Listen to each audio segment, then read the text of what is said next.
नमो नमः विद्यार्थियों, संस्कृत विषय की कक्षा 8 में TSN ऑनलाइन क्लास पर आप सभी का स्वागत है।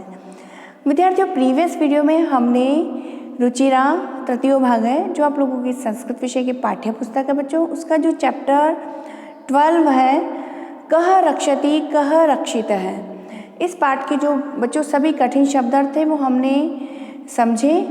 आशा करती हूँ आपने सभी हार्ड वर्ड्स को रीड कर लिया है, साथ ही में लर्न भी कर लिया है। ठीक है, तो आज हम इस पाठ का जो हिंदी अर्थ है, हिंदी ट्रांसलेशन है वो समझेंगे बच्चों।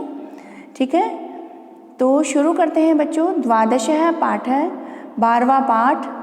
कह रक्षति कह रक्षित है। कह रक्षति मीन्स कौन रक्षा करता है, और कह रक्षित है यानी कि कौन रक्षित है। अब रक्षित का अर्थ क्या होता है बच्चों? यानी रक्षित यानी जिसकी रक्षा की जाए। तो बच्चों, प्रस्तुत पाठ स्वच्छता तथा पर्यावरण सुधार को ध्यान में रखकर सरल संस्कृत में लिखा गया एक संवादात्मक पाठ है। हम अपने आसपास के वातावरण को किस प्रकार स्वच्छ रखें तथा यह भी ध्यान रखें कि नदियों को प्रदूषित ना करें, वृक्षों को न काटें, अपितु अधिकाधिक वृक्षारोपण करें और धरा को शस्य श्यामला बनाएं। प्लास्टिक का प्रयोग कम करके पर्यावरण संरक्षण में योगदान करें। इन सभी बिंदुओं पर इस पाठ में चर्चा की गई है।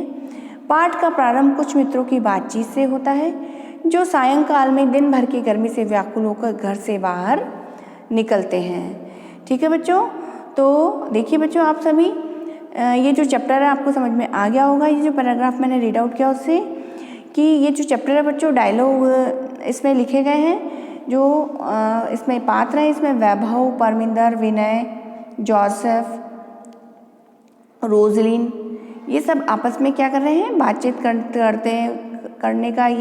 करने से ये पाठ आरंभ हुआ है और संवादात्मक शैली का ये पाठ है बच्चों।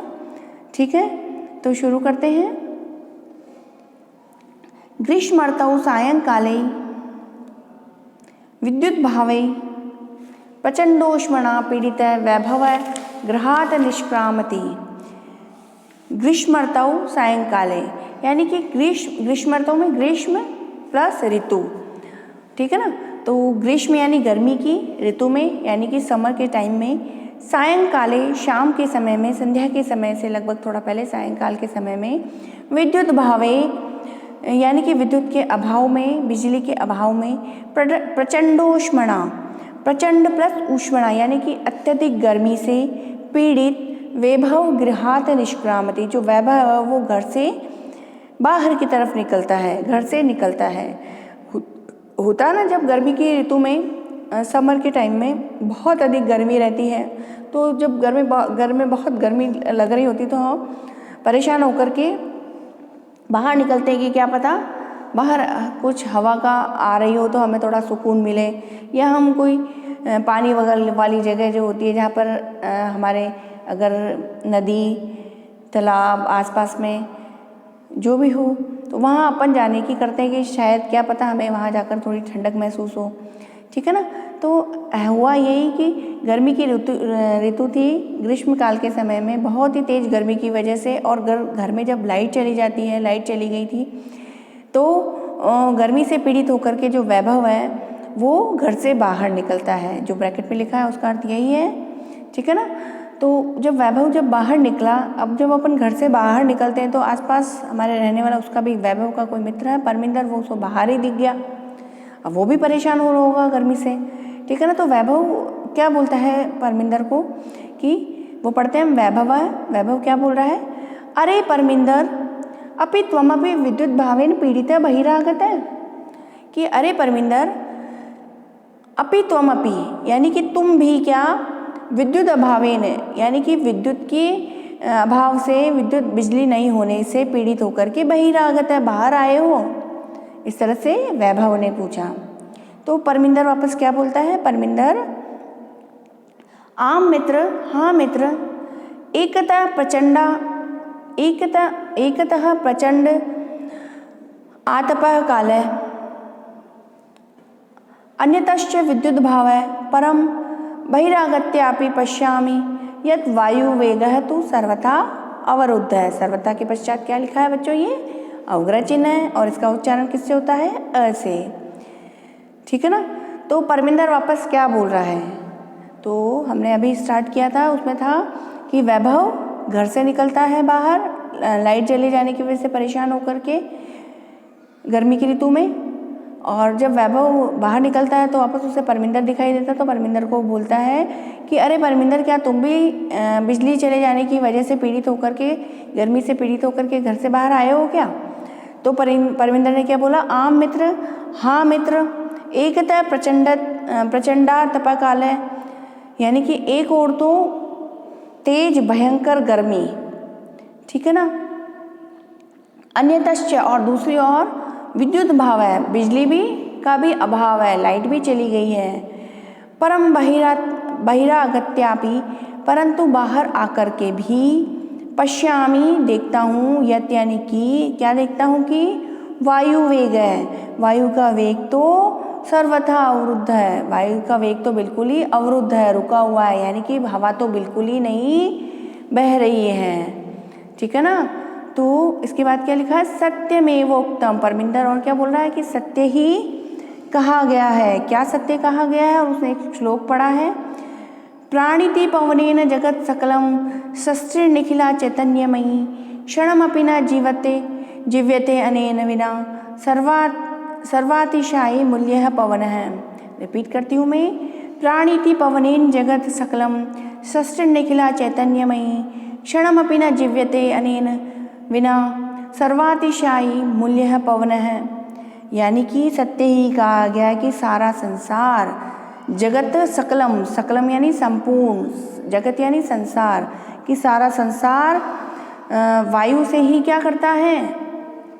जीवन धारण करता है, और सारी सृष्टि भी वायु से ही क्या है? चैतन्यमयी है, सजीव है। क्षणमपि न जीव्यते अनेन विना, और इसके बिना तो, यानी कि वायु के बिना तो कोई क्षण भर भी जीवित नहीं रह सकता। सर्वातिशायी मूल्य पवन है, यानी कि इस प्रकार वायु सबसे अधिक क्या है? मूल्यवान है ना बच्चों, कि वायु के बिना तो हम क्षण भर भी नहीं जी सकते हैं। ठीक है ना। तो क्या सत्य कहा गया है कि सारा संसार वायु से ही जीवन धारण करता है, और सारी सृष्टि वायु से ही क्या है? सजीव है, और इसके बिना कोई क्षण भर भी जीवित नहीं रह सकता। इस प्रकार वायु सबसे अधिक क्या है? मूल्यवान है। तो वापस से वैभव आया, वैभव के बाद परमिंदर, परमिंदर के बाद नया नाम आया है बच्चों, विनय है। ठीक है ना। तो विनय भी अपने घर के बाहर ही होगा इनका मित्र। तो विनय वापस क्या बोल रहा है? अरे मित्र, शरीरात् न केवलम स्वेद बिंदवः अपितु स्वेद धारा एवं प्रस्रवन्ति स्मृति पथम आयाति शुक्ल महोदय रचितः श्लोक है।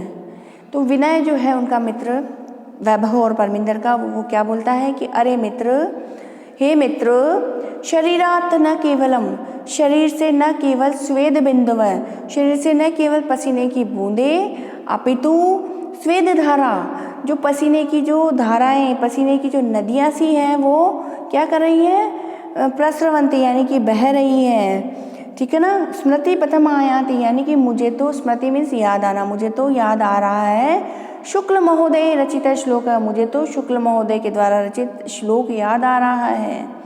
ठीक है ना। तो क्या श्लोक याद आ रहा है विनय को? वो है बच्चों,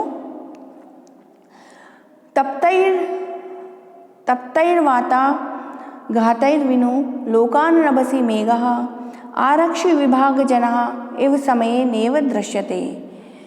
यानी कि तप्त यानी वही गर्मी के द्वारा जो पीड़ित लोग हैं, लोगों के को, मतलब जो गर्मी से पीड़ित लोग होंगे उनको बचाने के लिए, वायु के द्वारा बचाने के लिए सुरक्षा विभाग के लोगों की तरह आकाश में बादल भी क्या है? वो समय पर नहीं दिखाई देते हैं। नभसी मीन्स आकाश में मेघ यानी बादल। ठीक है ना। तो पहली पंक्ति है, उसका अर्थ क्या हुआ बच्चों? कि गर्मी के द्वारा जो पीड़ित लोग हैं, गर्मी के द्वारा पीड़ित लोगों को वायु के द्वारा बचाने के लिए, वायु के द्वारा बचाने के लिए, जब गर्मी लगेगी तो बचाने वाला कौन है? वायु। ठीक है ना। और वायु के द्वारा बचाने के लिए सुरक्षा विभाग के लोगों की तरह, सुरक्षा विभाग के लोगों की तरह आकाश में बादल भी समय पर दिखाई नहीं देते हैं। यानी कि जब बहुत गर्मी लग रही होती है तो हम क्या सोचते हैं कि बहुत गर्मी हो रही है, बहुत उमस हो रही है, हमें हवा मिल जाए, तो हवा भी नहीं मिलती है। और अगर बारिश हो जाए तो थोड़ी ठंडक महसूस होती है।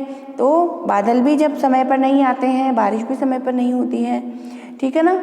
तो उसमें यही इस पर व्यंग्य किया गया है कि जिस प्रकार से आरक्षी विभाग जना एव समय नेव दृश्यते, जिस प्रकार से सुरक्षा विभाग के जो लोग होते हैं वो आकाश में बादल जिस प्रकार से समय पर नहीं दिखाई देते हैं, यानी कि जब बारिश की हमको ज़रूरत होती है तब बारिश समय पर नहीं आती है, उसी प्रकार से जो सुरक्षा विभाग के लोग जिस प्रकार से समय पर नहीं आते हैं, उसी प्रकार से हम गर्मी से हम पीड़ित हो रहे हैं, न तो लाइट आ रही है और जो हवा से हमें थोड़ा सा हवा मिलने से हमें थोड़ा सा रिलीफ मिलता है तो वो भी हमको नहीं प्राप्त हो रही है, जिस प्रकार से सुरक्षा विभाग के लोग समय पर नहीं आते हैं। यानी कि बच्चों जिस प्रकार आपने देखा ना, सुरक्षा विभाग के लोगों में कौन हो गए, जैसे कहीं आग लग जाती है तो आग लगने पर फायर ब्रिगेड समय पर आती नहीं है, कई बार पूरा सब कुछ जल के ख़त्म हो जाता है, तब फायर ब्रिगेड आती है और लास्ट में उसको हल्का हल्का धुआं आ रहा होता है। जब सब कुछ जल के ख़त्म हो जाता है तब वो उसको पानी से बुझाते हैं, फिर धुआं हो जाता है सब तरफ, ठीक है ना। तो सुरक्षा विभाग में एक तो हमने फायर ब्रिगेड का एग्जाम्पल देखा और साथ में हम देखते हैं बच्चों कि जब पुलिस भी समय पर नहीं आती, जब ज़रूरत होती है उसकी, वो देखते हैं ना हम कई बार चोर आते हैं, सामान चुरा कर ले जाते हैं, सब कुछ ख़त्म हो जाता है, उसके बाद पुलिस आती है लास्ट में एंड मोमेंट पर और जाके समय पर, हालांकि सब जगह नहीं होता है, लेकिन एक व्यंग्य की तरह से हंसी मजाक की उसमें बताया गया है इसमें बच्चों इस श्लोक में, ठीक है ना। कि जिस प्रकार से सुरक्षा विभाग के लोग समय पर नहीं आते हैं, आकाश में बादल समय पर नहीं दिखाई देते हैं, उसी प्रकार से अब ये गर्मी बहुत हो रही है और लाइट भी चली गई है ऊपर से और वो फिर हवा भी नहीं चल रही है। इस तरह से परेशान होते हुए शुक्ल महोदय के श्लोक से इन्होंने हल्का फुल्का हंसी मजाक के हिसाब से व्यंग्य करते हुए इस श्लोक में बताया गया है बच्चों। Turn the page students. Parminder वापस क्या बोल रहा है, आम अद्य तो वस्तुतः एव है। आम यानी हाँ, आज तो वस्तुतः यानी कि वास्तव में ऐसा ही है। और फिर परमिंदर ने फिर से कोई श्लोक पढ़ा है गर्मी से संबंधित, यहाँ पर जो परेशान हो रहे हैं उससे संबंधित। तो बच्चों आज की कक्षा में इतना ही, अगली कक्षा में हम परमिंदर ने क्या बोला वहाँ से कंटिन्यू करेंगे, ठीक है बच्चों। आज की कक्षा में इतना ही, पाठ के शेष भाग को हम अगले वीडियो में कंप्लीट करेंगे बच्चों। अगली कक्षा में फिर मिलते हैं, तब तक के लिए शुभम मंगलम।